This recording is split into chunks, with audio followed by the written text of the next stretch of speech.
And I was lifted up in heart, and thought of all my late shown prowess in the lists, how my strong lance had beaten down the knights, so many and famous names, and never yet had heaven appeared so blue, nor earth so green, for all my blood danced in me, and I knew that I should light upon the holy Grail. Thereafter the dark warning of our King, that most of us would follow wandering fires, came like a driving gloom across my mind. And every evil word I had spoken once, and every evil thought I had thought of old, and every evil deed I ever did, awoke and cried, "This quest is not for thee." And lifting up mine eyes, I found myself alone, and in a land of sand and thorns. And I was thirsty, even unto death, and I too cried, "This quest is not for thee." And on I rode, and when I thought my thirst would slay me, saw deep lawns, and then a brook, with one sharp rapid, where the crisping white played ever back upon the sloping wave, and took both ear and eye. And o'er the brook were apple trees, and apples by the brook fallen, and on the lawns.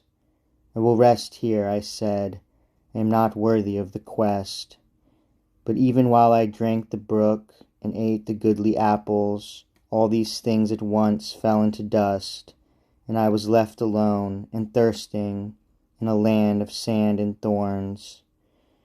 And then behold a woman at a door spinning, and fair the house whereby she sat, and kind the woman's eyes and innocent, and all her bearing gracious.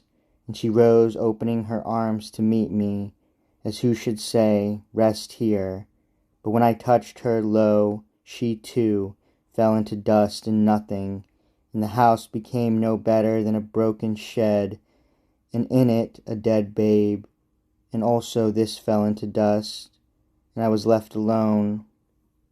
And on I rode, and greater was my thirst. Then flashed a yellow gleam across the world, and where it smote the plowshare in the field, the plowman left his plowing, and fell down before it. Where it glittered on her pail, the milkmaid left her milking, and fell down before it. And I knew not why, but thought, "The sun is rising," though the sun had risen. Then was I ware of one that on me moved in golden armour, with a crown of gold about a casque all jewels. And his horse in golden armour jewelled everywhere, and on the splendour came, flashing me blind, and seemed to me the lord of all the world, being so huge. But when I thought he meant to crush me, moving on me, lo, he too opened his arms to embrace me as he came. And up I went and touched him, and he too fell into dust, and I was left alone and wearying in a land of sand and thorns. And I rode on and found a mighty hill, and on the top a city walled, the spires pricked with incredible pinnacles into heaven, and by the gateway stirred a crowd. And these cried to me climbing, "Welcome, Percival, thou mightiest and thou purest among men." And glad was I and clomb, but found it top no man, nor any voice. And thence I passed far through a ruinous city, and I saw that man had once dwelt there.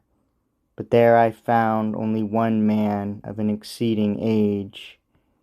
"Where is that goodly company," said I, "that so cried out upon me?" And he had scarce any voice to answer, and yet gasped, "Whence, and what art thou?" And even as he spoke fell into dust, and disappeared.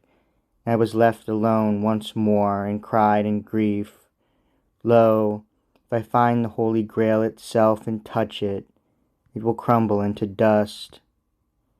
And thence I dropped into a lowly vale, low as the hill was high, and where the vale was lowest found a chapel, and thereby a holy hermit in a hermitage, to whom I told my phantoms, and he said, "O son, thou hast not true humility, the highest virtue, mother of them all, For when the Lord of all things made himself naked of glory for his mortal change, "Take thou my robe," she said, "for all is thine."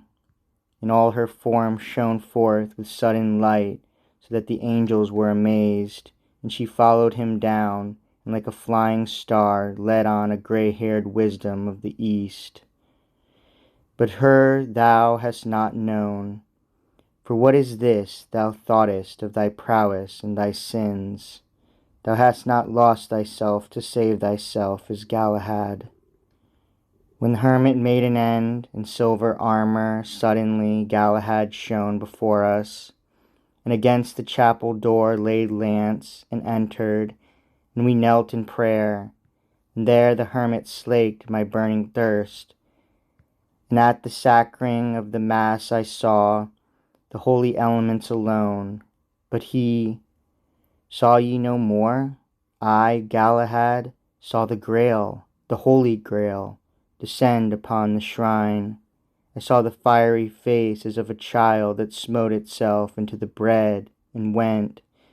Hither am I come, and never yet hath what thy sister taught me first to see, this holy thing, failed from my side, nor come covered, but moving with me night and day, fainter by day, but always in the night, blood red, and sliding down the blackened marsh, blood red, and on the naked mountain top, blood red, and in the sleeping mere below, blood red.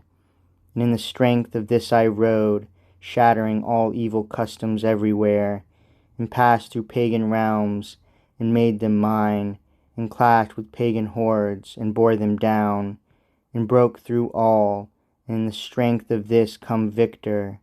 But my time is hard at hand, and hence I go, and one will crown me king far in the spiritual city. And come thou too, for thou shalt see the vision when I go.